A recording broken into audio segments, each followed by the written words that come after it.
안녕하세요. 블록체인 강의의 강철입니다. 오늘은 제가 솔리디티 강의를 오랜만에 이제 들고 왔는데요. 제가 그동안 메인넷을 혼자서 개발을 하고 있다 보니까 솔리디티 강의를 제가 올리지를 않았었거든요. 근데 최근에 크립토 좀비라고 하는 이런 좀 룸 네트워크에서 만든 게임 겸 레슨 그런 사이트가 있더라고요. 그래서 이걸 통해서 솔리디티를 공부하는 게 되게 쉬울 것 같아서 또 저도 한번 끝까지 한번 가봤는데, 그래서 게임을 하듯이 이렇게 뭔가 코딩을 하는 거거든요. 그래서 이걸 통해서 한번 솔리디티를 배우면은 좋을 것 같아서 한번 강의를 공유해 보고자 합니다. 우선 지금 보이는 화면이 이제 솔리디티 화면입니다. 그래서 cryptozombies.io 라고 하는 이 화면에서 여기서 run to code ethereum dapps 써있죠. 이거를 이렇게 스타트를 클릭을 하시면 이제 이 화면이 나오거든요. 그러니까 한국어도 지원을 하고 있습니다. 그래서 코스를 한국어로 바꾸시고, 이게 하나씩 하나씩 만들면서 솔리디티를 배우는 건데, 이 사이트가 뭐냐면은 이 크립토 좀비라고 하는 게 얘네들이 그룸 네트워크에서 만든 게임이에요. 그래서 뭐 좀비 게임 같은 건데, 이제 그 좀비를 만드는 법에 대해서 이게 오리지널 100% 이제 블록체인으로 만들어진 게임이거든요. 그래서 그거를 어떻게 만들었는지 이거를 그 커리큘럼을 만들어서 지금 제공하고 있는 겁니다. 첫 번째 좀비 공장 만들기를 클릭을 하시고, 이게 첫 번째 강의입니다. 그래서 스타트를 누르시면은 이 첫 번째 레슨 개요가 나오죠. 뭐 대충 내용 뭐 좀비 공장을 만드는 건데, 이 왼쪽 우측에 보이시는 이 유전자들에 따라서 좀비 외형이 바뀝니다. 그리고 눈 유전자도 바뀌죠. 현재 6가지 머리, 눈, 셔츠, 피부색, 눈 색깔, 뭐 옷 색깔 같은 것들이 이렇게 있습니다. 이걸 이제 좀비 DNA라고 하는 이런 숫자 값으로 인해서 이 놈들이 바뀌는데, 그래서 이거를 그러니까 랜덤으로 어떤 숫자 값이 들어가면은 이 우측에 있는 놈들이 값이 뭐 예를 들어서 뭐 머리 유전자는 뭐 4, 눈 유전자는 뭐 3 이렇게 되면은 이런 형태의 좀비가 나오거든요. 그래서 이런 거를 우리가 뭔가 딱 만드는 것이 아니라 랜덤 형태를 구현을 해서 이 좀비가 자동적으로 만들어지는 거를 처음에는 이렇게 강의를 합니다. 그래서 그 부분을 배워보도록 하겠습니다. 그러니까 첫 번째는 일단은 솔리디티를 알아야 되니까 기본적인 그런 개념부터 설명을 합니다. 그래서 이 내용을 보면은 일단은 이 프라그마 솔리디티라고 하는 게 나오죠. 이게 뭐냐면 이제 여기에 솔리디티 버전을 적는 건데, 그러니까 솔리디티 버전은 예를 들어서 우리나라 언어라고 한글을 기반으로 봤었을 때 불과 10년 전에 썼던 그런 말들과 지금 말들이 또 다르잖아요. 뭐 신세대들이 쓰는 뭐 신조어라든지 그런 것들이 다르잖아요. 예를 들어서 지금 뭐 요즘 유행하고 있는 신조어를 10년 전에 사람들한테 물어보면은 그 사람들이 대답을 못 하겠죠.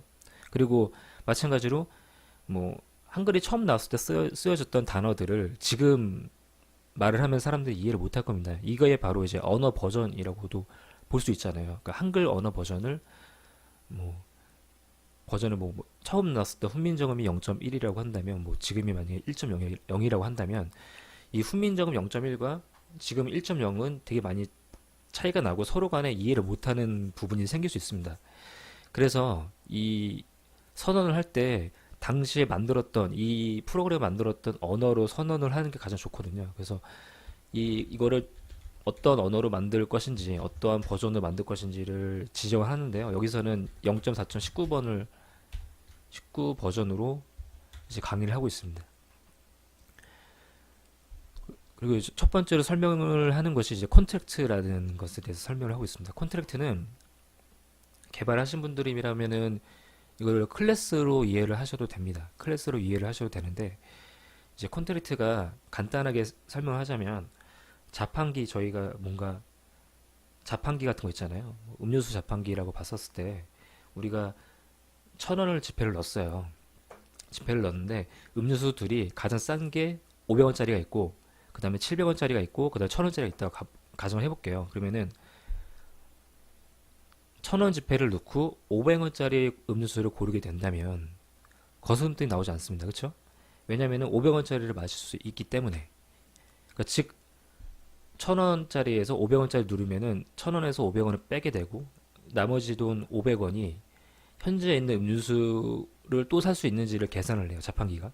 그래서 살 수 있으면 거스름돈이 나오지 않고 못 사면은 이제 거스름돈이 나오게 되죠. 그래서 예를 들어서 700원짜리를 고르게 되면은 300원 거스름돈이 그냥 나오게 됩니다. 그렇죠?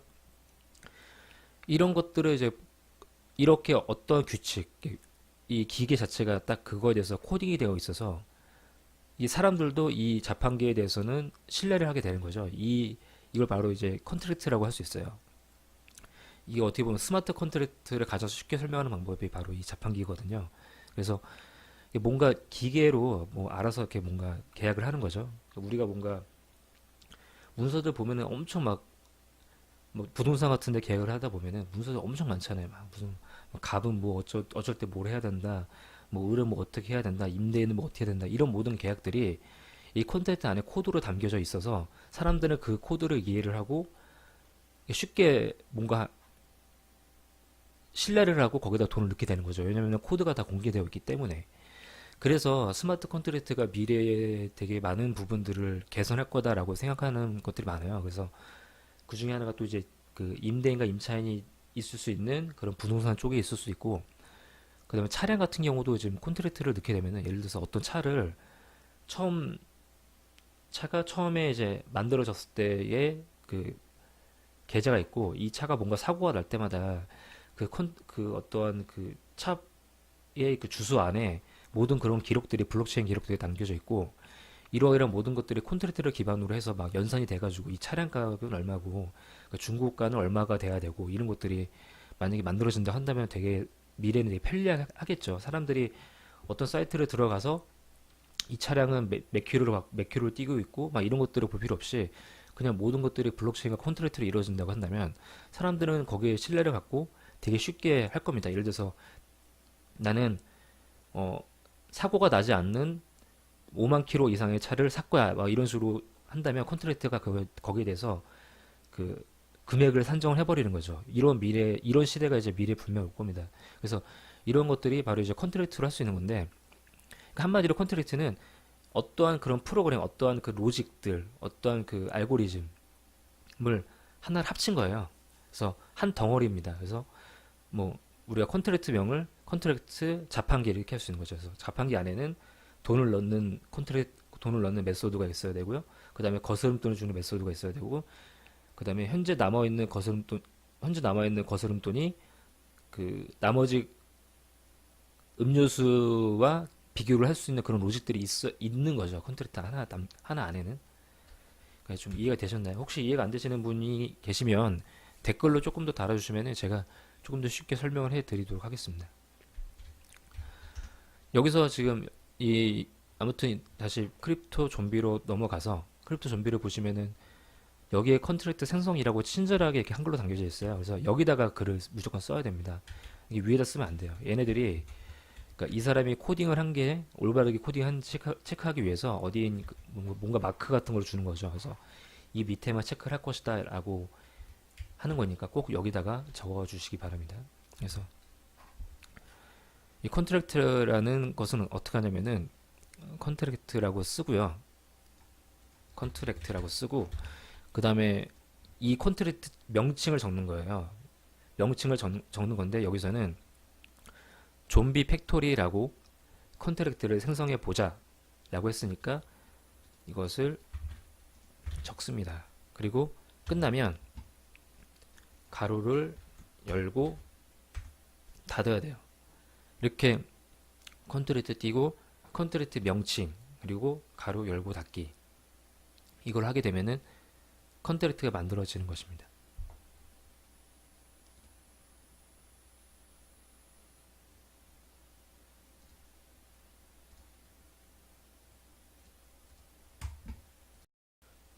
첫 번째 챕터는 컨트랙트에 대해서 설명을 했고 이제 두 번째 챕터 여기서는 세 번째 챕터네요. 그러니까 첫 번째는 여기서 챕터 1은 그냥 뭐 좀비는 뭐다 이렇게 갖고 두 번째가 이제 콘트랙트 봤으니까 세 번째 챕터라고 하겠습니다. 일단 세 번째는 상태 변수랑 이제 정수에 대해서 설명을 하는데요. 이제 변수를 잘 모르시는 분들을 위해서 간단히 설명하자면은 어떠한 값들을 담는 그릇이라고 생각하시면 돼요. 예를 들어서 비빔밥 무슨 비빔밥을 넣는 그릇이 있어요. 근데 이 비빔밥 안에는 온갖 재료들이 들어서 있죠. 뭐 계란이 들어갈 수도 있고, 뭐 콩나물이 들어갈 수도 있고, 고추장이 들어갈 수도 있고. 근데 뭐가 들어갈지 몰라요. 그렇지만 이 모든 것들이 합쳐져 가지고 어떠한 값이 나오는 거죠. 어떠한 모양새가 나오죠. 그렇죠? 그래서 이 변수는 그 어떠한 값들이 담겨져 있는 어떠한 놈이에요. 그래서 계속 값이 바뀔 수가 있습니다. 값에 따라서. 그래서 a가 만약에 10이라고 한다면 a는 그러니까 10을 10을 표현할 수도 있지 a가 10은 아니잖아요. 그렇죠? 그러니까 a 안에 10이 담겨져 있는 거지 a가 10이 아닌 것처럼 이게 a가 변수라는 것이고 그다음에 10이라고 하는 건 상수가 됩니다. 그래서 변수랑 상수랑은 완전히 이제 서로 다른 말이 되고요. 여기서 상태 변수에 대해서 설명을 하는데요. 상태 변수는 바깥에서 이 콘트랙트 여기 예시를 보면은 콘트랙트 이그젬플 안에 이제 uint라고 하는 뭔가 있습니다. 이게 my unassigned integer 100이라는 값을 넣었죠. 그래서 이 my unassigned integer라는 놈은 100이 됩니다. 100이 값이 저장이 됐으니까요. 근데 이렇게 선언하는 걸 상태 변수라고 해요. 이렇게 선언을 하게 되면은 이게 블록체인 안에 기록이 됩니다. 그래서 상태 변수에다가 값을 넣는 거는 블록체인 안에 기록이 된다라는 의미예요. 이게 만약에 어떠한 다른 이제 콘트랙트 이그젠플 다음 강의에 설명을 드릴 텐데 콘트랙트 이그젠플 안에 뭔가 또 이제 뭔가 메소드 또 하나 만들어요. 펑션 같은 거 하나 만들어서 거기다가 뭔가 변수를 선언하고 값을 이렇게 계산하는 거는 블록체인 안에 기록이 되지 않습니다. 이거는 되게 일회성 선언하는 방법이기 때문에 상태 변수랑 그 다음에 일반적인 변수는 다르다라고 하는 것을 좀 아셨으면 좋겠고요. 두 번째 uint라고 하는 게 여기 보면은 unsigned integer라고 하는 게 uint거든요. 우리가 어떤 값이 있으면은 양수가 있고 음수가 있습니다. 그래서 음수는 이제 마이너스 값이잖아요. 여기서는 unsigned integer는 양수 값을 말합니다. 그래서 0 이상인 값들이 unsigned integer예요. 근데 솔리디티에서는 이제 uint는 실질적으로 uint 256과 동일합니다. 256이라고 하는 건 이제 비트가 256개의 비트로 이루어졌다는 뜻이에요. 그러니까 2의 256승입니다. 그래서 엄청나게 많은 숫자를 다 연산할 수 있어요. 그래서 엄청나게 큰 길이에 우리 보통 계좌 같은 거 보면은 되게 계좌 길이 길잖아요. 근데 그게 다 숫자 값이거든요. 16진수로 이루어진 숫자 값이에요. 그래서 그러한 값들이 숫자를 표현할 수 있는 게 바로 uint 256이에요. 그래서 계좌를 숫자 값으로 표현할 수 있는 게 uint 256. 즉 엄청나게 긴 우리가 일반적으로 사용할 수 없는 거의 모든 숫자 값들을 거기다 담을 수 있어요. 저놈은. 그리고 또 두 번째로 뭐 uint 8, uint 16, uint 32 이렇게 등록을 할 수 있는데 uint 8은 그럼 왜 이렇게 낮은 숫자 값을 8비트가 낮은 것들을 왜 등록해야 되죠? 라고 물어볼 수 있잖아요. 이거는 이 컴퓨터가 뭔가 이제 그 계산하기 위해서 공간을 미리 만들어 놓는데 예를 들어서 우리가 어떤 사람이 그냥 잠만 잘 거예요. 잠만 자려고 하는데 집이 막 256평이에요. 그러면은 256평짜리 집에서 잠만 자는 게 좋겠습니까? 아니면은 8평짜리 집에서 잠만 자는 게 좋겠습니까? 저렇게 만약에 256평으로 이렇게 사람을 넣게 되면은 저희 이 남한에서 살 수 있는 사람들이 거의 없겠죠. 왜냐면은 거기 한 사람씩만 들어간다고 한다면 공간이 부족하잖아요. 그렇기 때문에 그 값이 그러니까 8비트 이하로 떨어질 수 있는 값들 예를 들어서 남녀의 성별을 1과 2로 한다고 치면은 1 아니면 2밖에 없잖아요. 이렇게 명확히 떨어진다는 거 아니면은 무슨 점수 뭐 국어 점수는 0점부터 100점까지 이루어졌으면은 이것도 어차피 100 이하의 숫자로 나오거든요.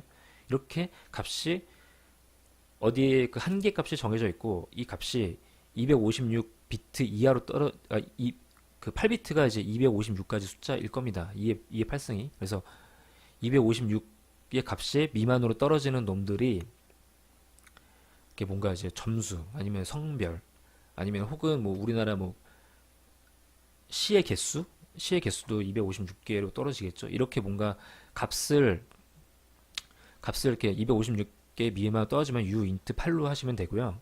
그 다음에 u인트 16은 리니지 하신 분들은 잘 아실 거예요. 이 리니지 값이 보면은 리니지가 뭐 이렇게 뭔가 뉴트럴이 있고 그 다음에 뭐 카우프리가 뭔가 뭐 그런 것들 있잖아요. 그 숫자 값을 보면은 그게 u인트 16으로 되어 있어요. 그래서 이게 이제 256에다가 그러니까 2의 16승이 나오는 값인데 이게 6만 5천 얼마가 그럴 겁니다. 아무튼 제가 정확한 계산을 지금 까먹었는데 아무튼 그런 값들 그러니까 뭔가 값을 어디까지 이루어지는 값들을 그러니까 좀 공간을 활용을 해야 되는 거죠. 이놈들이 너무 공간을 많이 잡아먹으면은 다른 연산이 공간이 부족해질 수 있기 때문에 뭔가 큰 값 아니면은 웬만해서는 이렇게 유인트 8, 유인트 16, 유인트 32 이렇게 뭔가 정해주는 게 좋습니다. 그래서 여기 강좌를 보면은 DNA 디지트라고 하는 uint 값을 선언하고 16이라는 값을 배정하자라는 거잖아요. 그러니까 변수를 선언할 때는 먼저 변수 타입, 그 다음에 변수명, 그 다음에 집어넣을 때 값 이렇게 선언을 해야 되니까 uint DNA digit 16이라고 값을 집어넣고 정답을 확인하면은 이렇게 되는 것이죠.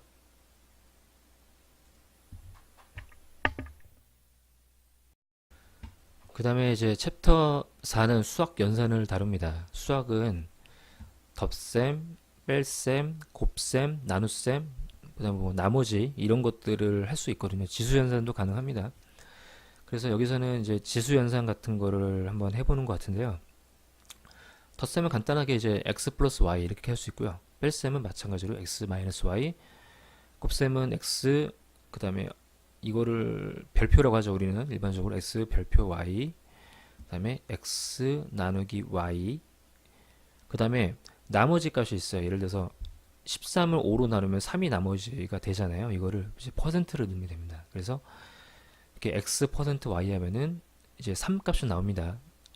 여기서는 지수 연산을 해보는 것을 말을 하는데요. 지수 연산이 아까 좀 전에 말했던 뭐 2의 8승 이런 것들이 지수 연산이죠. 그러니까 x의 y승 뭐 이거를 이렇게 표현할 수도 있고요. x에다가 이렇게 이런 식으로 표현했어요. 꺽쇠 표시해가지고 이렇게 넣을 수도 있습니다. 그래서 연산을 이제 uint x라는 것을 선언했는데 이거는 5의 2승짜리 5의 2승을 값을 넣어라. 그러니까 지수 연산은 이 곱하기를 2번 넣는 겁니다. 별표 2개 넣고 그다음에 연산 그 몇 번을 자기를 곱할 것인지를 넣어서 넣는 겁니다. 그래서 5의 2승은 5 곱하기 2니까 5의 3승은 5 곱하기 5 곱하기 5죠. 그래서 5의 3승은 아마 5의 3승은 125가 나올 겁니다. 그렇죠? 그래서 여기서 이제 x는 5 곱하기 2를 하는 거고 여기서 이제 실험을 해보는 직접 해보는 거는 DNA 16자리 숫자가 되도록 하기 위해서 여기가 16으로 되어 있잖아요. 그렇죠? 16으로 하기 위해서 이제 uint형 변수를 선을 하고 10의 16승 값을 배정을 한번 해보자 라는 건데 그냥 고민하지 마시고 10의 16승 값을 배정한다라는 그런 내용이에요. 그래서 여기서는 이제 uint로 새로운 변수를 선언하는데 이게 DNA 모듈러스라고 하는 놈이 있고 이게 10의 DNA 디지트 이제 16이죠. 그쵸? 16승을 배정을 한다라는 거잖아요.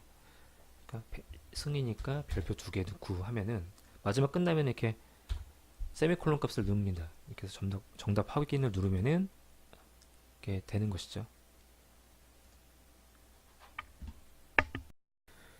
이상 크립트 좀비로 배우는 이제 솔리디티 강의를 마치겠습니다. 다음에는 그 챕터를 하나씩 하는 거는 너무 좀 짧기도 하고 그 다음에 2개씩 할까 3개씩 할까는 이제 그 어떤 그 강의의 그 퀄리티에 따라서 이게 좀 약간 어떤 거 너무 쉽게 넘어가서 이걸 강의를 해야 될지 말아야 될지 고민할 정도로 쉬운 부분들이 있고 어떤 거는 좀 너무 어려워서 좀 설명이 좀 길어야 되는 부분들이 있거든요. 그래서 제가 맞춰서 이제 좀 강의를 조율을 한번 해보도록 하겠습니다.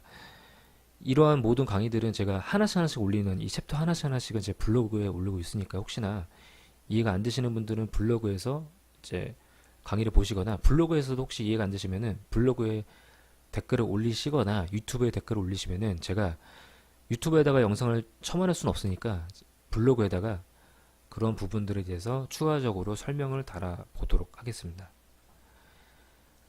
이상 블록체인 강의의 솔리디티 강의의 강철이었습니다. 감사합니다.